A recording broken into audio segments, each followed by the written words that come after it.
Okay, so continuation tayo ng pinag-uusapan natin ngayon, no, dito sa topics natin, EIGRP. Ngayon, ang pag-uusapan natin is all about EIGRP tables and terminology. Okay. Pero ngayon, ang unahin natin is yung mga EIGRP tables. No? Kasi si EIGRP, nagme-maintain siya ng iba't ibang table.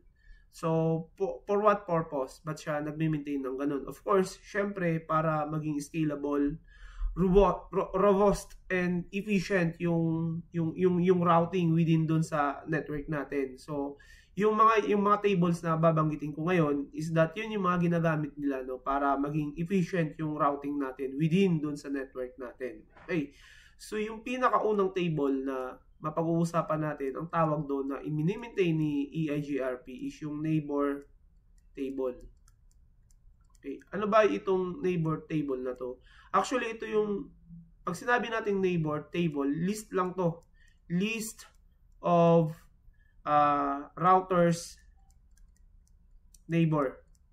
Parang ano, no? Parang same lang, no? But pero ang ibig lang sabihin nun, ito yung listahan ng mga router na naging neighbor ng mga local routers natin. Ito yung listahan ng mga local routers natin about dun sa mga routers na naging neighbor nila, no? Kasi pag kung mapapansin natin, 'di ba, dun sa mga unang tutorial natin, prior magkaroon ng routing exchange, no, routing information exchange, itong itong mga routers na to, sabihin natin si R1, ito si R3, no? Prior sila magkaroon ng route exchange o makapagbigay ng mga routing informations, no, dito kay si R3 kay R1, si R1 kay R3, dapat kailangan maging neighbor muna sila. No, kailangan maging neighbor muna sila. At yung pagiging neighbor nila, kung mapapansin nyo, matatandaan nyo doon sa previous tutorial natin, may mga parameters yun. May mga kailangan maging dapat masunod, diba? Mga masunod na parameters dapat equal sila para maging neighbor sila. Okay? So ano ba ang itsura ng isang neighbor table? So pagka tinignan natin yung neighbor table ng isang router, dapat ganito yun. Okay? Oh, ba't may sulat na? So, break ko muna yan. So, para ma-access natin, no, para ma-access natin yung information doon about neighbor table ng ating mga router, ang ginagamit na command dyan is show IP EIGRP neighbors. Okay? Pagka ito ang tinype mo, show IP EIGRP tables, ito yung table na makikita mo. Okay, ganyan na ganyan yung itsura ng table na makikita mo. Okay, at may mga details yan sila. Okay? So, ano ba yung mga details na makikita natin dito? Pag tinignan kasi natin yan, ganito yung table eh. Ganyan yung table nila eh, no? Diba? Ganyan. Tapos may mga headers yan. Ito yung nasa taas. Headers yung nasa taas. Yan. Tapos yung details, yun yung nasa baba. Okay? So, una-una mong makikita is yung column na sinasabing H. Ibig sabihin lang yung H niyan is handle or yung sequence, yung index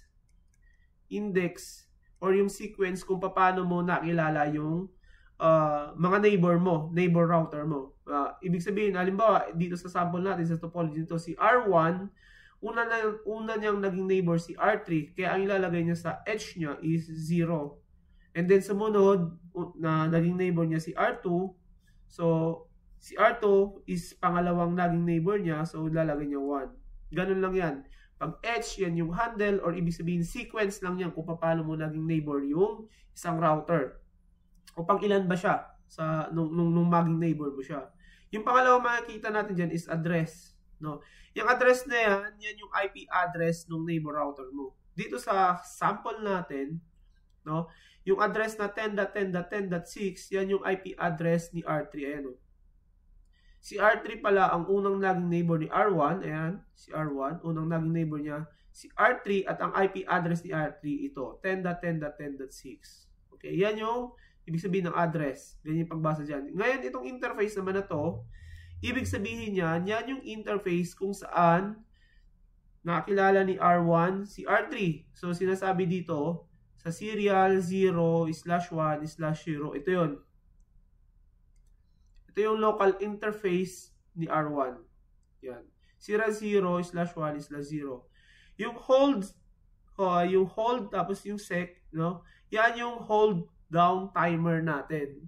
Ano yung hold down timer natin? Yan yung timer that will indicate kung how long a router will wait without receiving any updates. Kasi 'di ba kapag naging neighbor na silang dalawa, nagsisend sila ng updates, no? Nagsisend si R1 ng updates kay R3, si R3 nagsisend ng routing updates kay R1, 'di ba? Doon sa unang bugso ng pagiging neighbor nila, no? Nag-send sila ng updates, initial full updates nila, 'di ba? 'Yun ang ginawa nila. Ngayon, after that, no, ang sinesend nila is ordinary hello, 'di ba? Nagsisend si R3 ng hello kay R1, si R1 nagsisend ng hello kay R3. Ngayon yung hello na 'yon na sinesend nila, 'yun yung nagiging keep alive. Nagiging keep alive. Ano ba yung keep alive na? Ibig sabihin niyan, hangga't nakaka-receive si R1 ng hello kay R3, and then si R3 nakaka-receive ng hello mula kay R1, ang assumption is that si R1 or si R3 is still alive. At kung ano man yung routing information na ibinibigay ng mga routers na yan, sa mata nila, basta't nakaka-receive sila ng hello, yung mga routing updates na yon is still valid. So kung si R1 dito, 'di ba, si R1 nakaka-receive siya ng hello galing kay R3, yung mga routes na binigay ni R3 sa kanya is that valid pa rin yun. Ibig sabihin paniniwalaan niya. Ngayon, kapag ang hold down timer kasi is 15 seconds. So for 15 seconds, wala siyang na-receive na hello kay R3. Lahat, ang assumption ni R1, si R3 ay isang deads na router. At kung ano man yung natutunan niya or sinabi sa kanya ni R3 na routes, is patay na yun sa kanya. So ibig sabihin, buburahin niya yun sa kanyang routing table. Yun lang ibig sabihin yung hold down timer na yan. Hold down timer yan eh. Gaano katagal mag-aantay yung isang router natin na mag-aantay na makareceive ng hello, no, para isipin na buhay pa siya or keep alive, no, bago niya sabihin na patay na siya yung router na yon. So 15 seconds. Kaya yung hold down timer na yan dapat hindi siya bababa in 10 seconds. Kasi ibig sabihin kapag bumaba yan ng 10 seconds, may na-miss ng hello. Kasi kung matatandaan nyo, yung hello, 'di ba? Hello is being sent every 5 seconds, 'di ba? Every 5 seconds doon sa mga high speed link natin, sinesend yung hello. And then sa mga low speed links natin, 60 seconds 'yon. Okay? Tapos yung hold down timer niya, yung dead timer niyan is 3 times the hello, ibig sabihin 15 seconds. 'Di ba? Ito 180 yan. Ibig sabihin, within 15 seconds kapag wala akong na-receive sa'yo, deads ka. So dapat kapag buhay pa yung router, dapat every 5 seconds nagsisend siya ng hello. Okay? Yung update time, no, yung update time, ibig lang sabihin niyan is that how long, gaano na ba kayo katagal laging neighbors. Okay? Kay R1, no, nung tinanong natin siya EIGRP neighbor, so 6 minutes na silang 6 minutes, tama, seconds, minutes, hour. Basta yan. Tama. Hours, minutes, seconds. So, 6 minutes na silang neighbor ni R3. Kaya yan yung uptime. Pagka sinabi naman natin na is RTT, no? O ibig sabihin yan is smooth round trip time. Ibig sabihin yan yung average time na yung packet mula kay mula kay R3 makakarating kay R1 pabalik, mula ka naman kay R1 pabalik papunta naman kay R3. Yun lang yung ibig sabihin ng is RTT. Okay? Tapos yung RTO naman, itong RTO na to, request, ano yan, hindi. Retransmission timeout. Ibig sabihin naman yan yung time in milliseconds the router will wait for acknowledgement. Kasi yung mga routers natin sa mga susunod, yung mga terminology na yan, may mga acknowledgement kasi yan eh. May mga nagsisend sila ng mga packet na kailangan i-acknowledge. Okay? So yung RTO, yung retransmission timeout, kapag halimbawa ito si R1, R2, R3, nag-send siya ng packet na yung packet na yung kailangan may acknowledgement, Yung RTO, yan yung time na dapat i-wait para kapag ka hindi naka-receive ng acknowledgement si R3 mula doon sa sinend niyang packet, i-retransmit niya ulit yung packet na yan. Yun lang ibig sabihin yan. Okay? Tapos yung Q, yan yung, ganito yan eh. Yung spelling niya ganyan. QUE. UE. Yan. Yung ibig sabihin nakapila. Yun lang. Pagka may number yan or mataas yung number yan, ibig sabihin maraming nakapilang mga packet, no, na ipaprocess. Yun lang ibig sabihin nun. So, ang assumption, ang good is dapat laging 0. Ibig sabihin, lahat ng packet na dumarating, napaprocess agad. Yung sequence number to naman, yan naman yung sequence number based on the last packet received. Kasi, bawat packet, no, bawat packet na nare-receive ng mga routers natin para maayos yung communication nila, nilalagyan ng sequence number.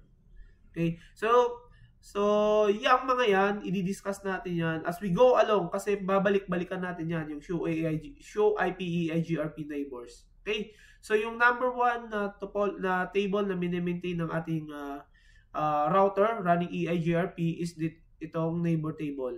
At para ma-access yan, gagamitin mo yung show IP EIGRP neighbors na command. Okay, so pagka yan ang ginamit mo yung command na yan, makikita mo na yung result ng show IP EIGRP neighbors at ito yung diniscuss ko sa inyo, yun yung makikita yung laman ng command na yan. Okay, so I hope na malinaw yan pagdating sa show IP EIGRP neighbors. So ano yung number 2 na neighbor na table, no? Ano yung next table na ginagamit ni EIGRP, no, para maging tawag nito efficient yung routing natin doon sa network natin. So teka lang itabi ko lang to. So yung next na table na ginagamit ni EIGRP is yung topology table. So, meron tayong neighbor table. Ngayon naman, topology table. Ano naman itong topology table na to? Actually, yung table na yan ay naglalaman ng mga routes na natutunan ng isang router doon sa kanilang neighbors. So, ang laman lang nito is routes learned from neighbor router.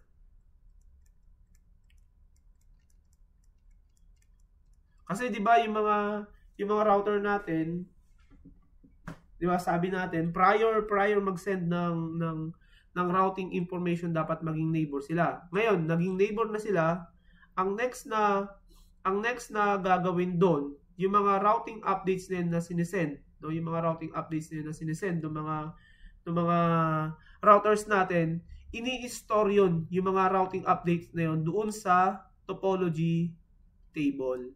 Okay. Ngayon, ano ang itsura ng isang tawag nito topology table? Ito, tanggalin ko na muna to hirap matanggal Paano ba yan? Delete na lang. Yan. So, ano bang itsura ng isang topology table? Ito yun. Yun, okay. Sabi natin, yung topology table is listahan lang ng mga routes na natutunan ng mga router natin doon sa mga naging neighbor nila. So, ano ang laman ng topology table? Okay. So, para ma-access, ano yung gagamitin natin command muna para ma-access natin yung topology table? Ang command na gagamitin natin dyan is show IP EIGRP topology. Yan. Ito na pala, yan.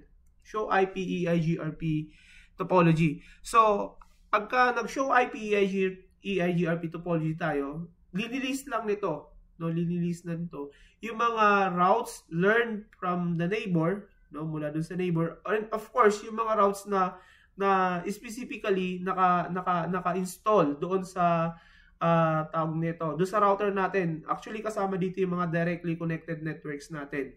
Okay? So, pag tinignan mo yung EIGRP topology, ito yung makikita mo mga informations. No? May nakalagay dyan letter P. Yan, letter P. Pagka sinabing letter P, ang ibig sabihin niya nito, pag tumingin ka dyan, passive. Meaning, pag sinabi natin passive, pag sinabi natin route is passive, meaning the route is in, tawag nito, the route is stable or the route is good. Yun lang ibig sabihin nun. The route is stable or the route is good. Yun yung pag sinabi nating P or passive. Pagka itong yung next na makikita mo dito, yung IP address, yan yung destination network. Okay? Dito sa show IP EIGRP topology, dalawa yung makikita mo dito. Isang destination network at isang directly connected networks. Makikita mo dito. Ito yung show IP EIGRP topology based kay R1. So pag makikita mo dito 10.10.10.0/30, ito yun. Ito yun, di ba? Directly connected yan kay R1. Tapos yung makikita mo pa na isa, ito 10.10.10.4 na networks. Ito yun. Directly connected yan kay R1. Pero may makikita ka dito, no? Ito 10.10.10.8. Nasaan yan? 10.10.10.8 na yan. Ito yun. Itong 10.10.8 na yan, that is a remote network sa perspective ni R1. At yan, yung 10.10.10.8 network na yan, is being advertised ni R3. Diba? So, kapag yan ay na-advertise o naibigay yung information na yan, yung routing information na yan ni R3 papunta kay R1, ini-istorya ni R1 sa kanyang topology table. At nakalagay dito, ayan, pag i-discuss natin yan, sa terms and terminology, sabi niya, one successor, FD is, di ba? So i-discuss ko yan as doon na sa next topic natin. Pero ang importante lang na maintindihan natin, itong neighbor table, itong topology table na to is inilalagay lang dito or dito nakalista lahat ng routes, no, whether yan ay isang directly connected networks o isang remote networks na nalaman niya via route exchange. Okay? So yun yung laman lang show IP EIGRP topology. No, listahan lang yan ng mga routes na natutunan ng mga router natin dun sa during routing exchange. Okay? So yan yung number 2 table na mini-maintain ng ating mga EIGRP routers. Okay? So yung next and last table, no, yung next and last table na ginagamit ni EIGRP, no, for efficient routing, no, is yung tawag natin doon, very particular, alam na natin yon, yung routing table. Okay. Yung routing table na yan ay list of best paths to the destination network.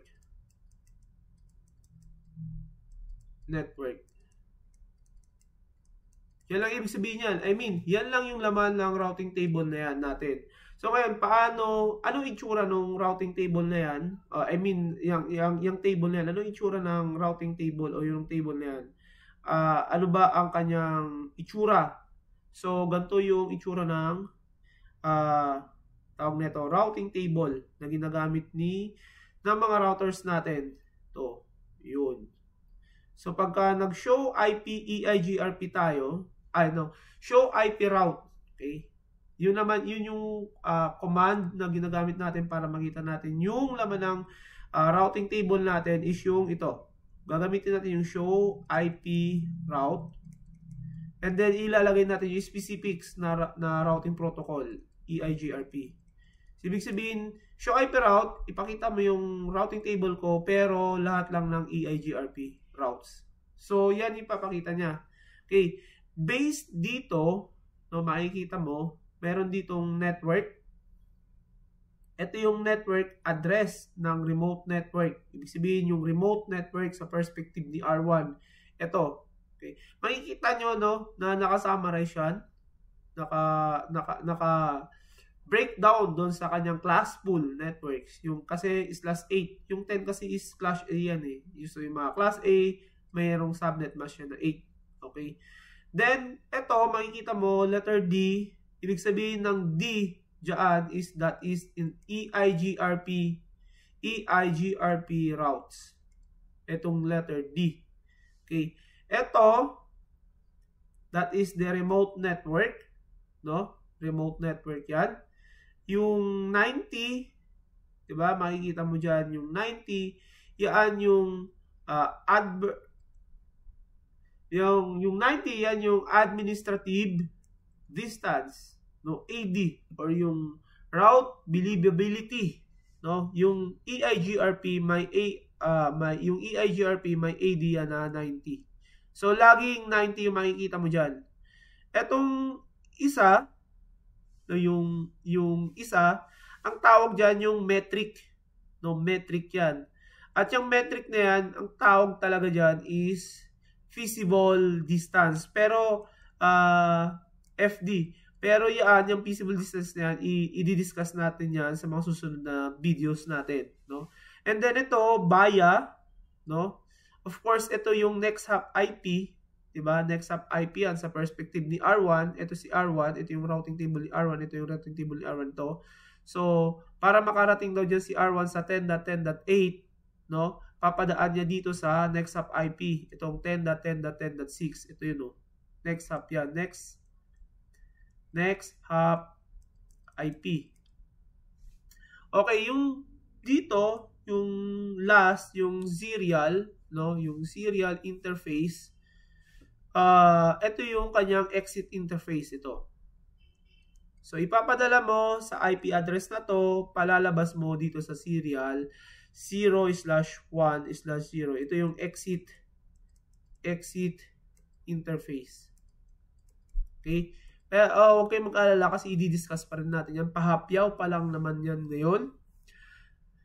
Tapos, etong time na to, itong time na to, 15 minutes and 48 seconds, yan yung amount ng, that is the amount of time since the route was last updated.